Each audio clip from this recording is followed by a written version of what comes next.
Bonjour à toutes et à tous. Aujourd'hui, nous allons parler d'un seul champignon et en détail, l'amanite panthère.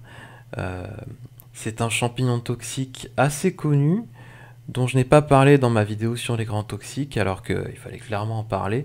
Donc Amanita pantherina, c'est un champignon qui provoque quand même pas mal d'intoxication puisqu'elle est confondue avec des comestibles. Elle est très toxique. Donc Amanita pantherina, champignon possédant un chapeau marron surmonté de verrues blanches. La marge, le bord du chapeau, est strié, il y a des stries. Bien sûr, comme c'est une amanite, elle a des lames blanches libres, donc des lames blanches serrées, qui s'arrêtent avant de toucher le pied. Donc elles sont libres. Il y a un anneau, puisque c'est une amanite. L'anneau, il n'est pas strié, contrairement aux autres espèces avec lesquelles on va confondre. Mais par contre, il est crénelé. Alors, on ne le voit pas là-dessus, mais vous verrez, il y a des créneaux dessus. Le pied est blanc, bulbeux, plutôt élancé. Et à la base, il y a un bulbe. Il y a une volve. En fait, il est inséré dans une volve qui est circoncise, c'est-à-dire qu'elle est, elle est découpée et elle possède des bourrelets, un voire trois bourrelets. Ou alors, elle peut avoir des flocons. On va mieux le voir ici, vous voyez, on voit des flocons, on voit une volve découpée, là on voit un bourrelet, ici. Vous voyez l'anneau qui est créné, ah on voit pas très bien, mais il est créné, il y a des créneaux. Là on voit un peu mieux, vous voyez les créneaux de l'anneau. Donc des créneaux. Euh, Que dire d'autre? La chair ne rougit pas, elle reste blanche, la chair est blanche. Et vous voyez qu'il y a des espèces qui sont quand même assez claires. Et on va les confondre facilement avec d'autres espèces. Pourtant, vous voyez, ça a beau être clair, on pourrait penser que c'est une amanite rougissante, mais on a ce volve, enfin cette volve plutôt, ces mèches, et ces bourrelets et cet anneau crénelé, et la marge striée. Donc attention, on peut facilement les confondre. Là, pareil, les mèches, le crénelage, pardon, les bourrelets et la volve, comme ça. Variante totalement blanche, par exemple, de d'Amanita pantherina, enfin Amanite panthère. Voilà, donc attention, plein de variantes. Alors, on va confondre l'Amanite panthère avec deux espèces comestibles. Enfin, c'est plutôt l'inverse. On va confondre les comestibles et s'intoxiquer avec l'Amanite panthère.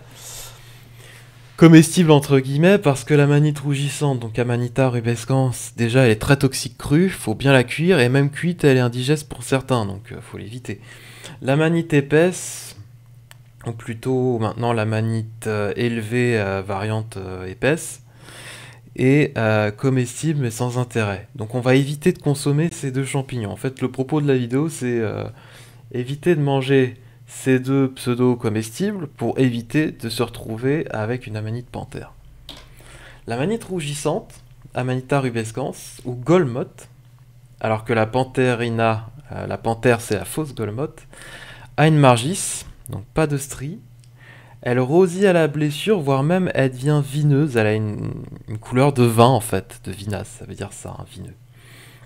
Les écailles sont vineuses, vous voyez, elles sont un peu, elles sont pas parfaitement blanches, elles sont un peu grisâtres, vineuses, rougeâtres, rosâtres. Elle a des teintes roses, surtout au niveau des blessures qui deviennent carrément rougeâtres. Il peut y avoir des craquelures. Le pied est blanc, mais avec des teintes roses, surtout au niveau de la base.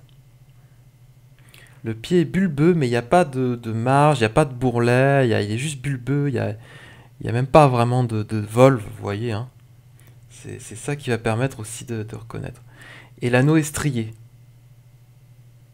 Donc il y a des stries. Bon là on le voit pas, mais il est strié. Autre confusion, l'amanite épaisse, Amanita excelsa var spissa, anciennement appelée Amanita spissa.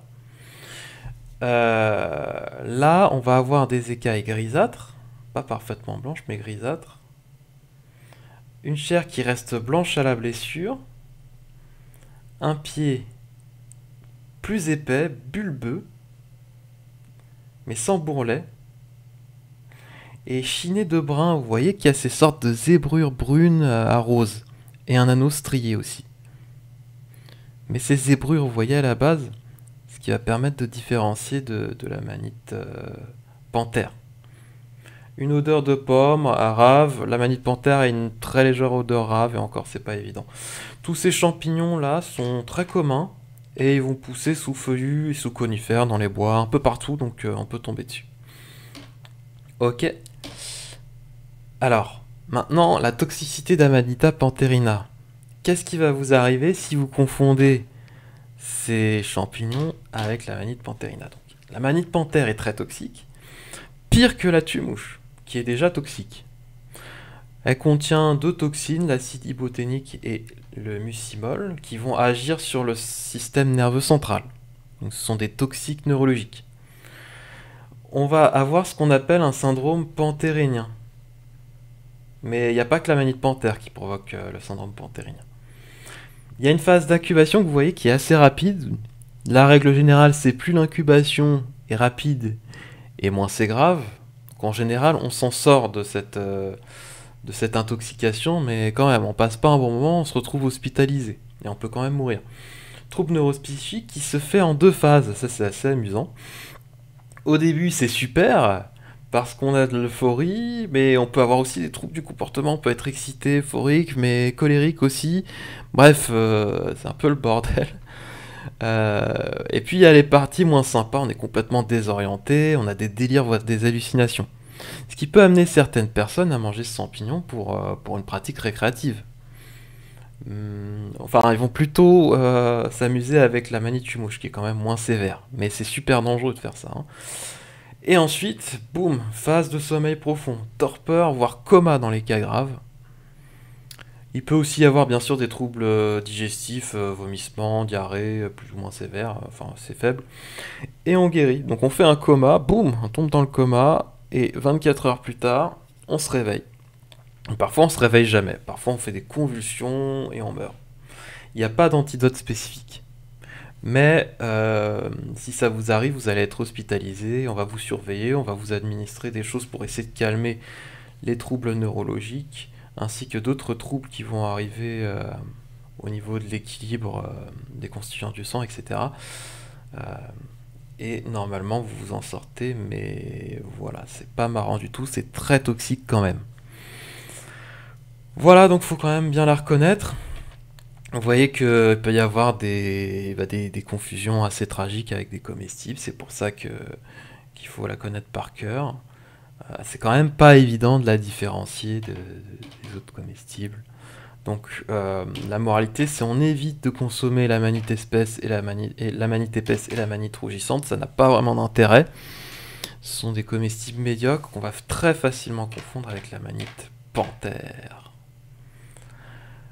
Voilà, n'hésitez pas à mettre un pouce bleu, à commenter bien sûr, à vous abonner, tout ça, tout ça. Moi j'ai hâte d'échanger à propos de ce champignon qui est quand même très beau, qu'on peut admirer, hein, magnifique. Et puis voilà, à bientôt pour de nouvelles vidéos sur d'autres champignons passionnants. A plus.